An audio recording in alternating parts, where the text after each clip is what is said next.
వృషభ రాశిలోకి గురుడు ప్రవేశిస్తున్న వేళ ఈ రాశి వారికి గురుబలం ఉందా లేదా?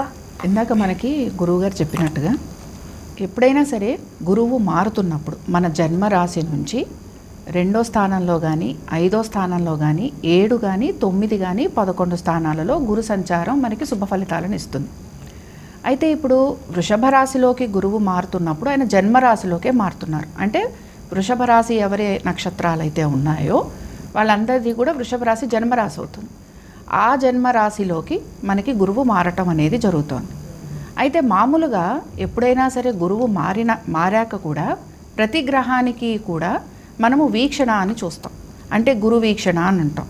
లేదా ఏదైనా సరే ఒక గ్రహానికి అంటే ఏదైనా ఒక గ్రహంతో ఉన్నప్పుడు దాన్ని, అలాగే ఏదైనా ఒక గ్రహం చూడటాన్ని, అవన్నీ కూడా మనం తీసుకోవటం అనేది జరుగుతూ ఉంటుంది.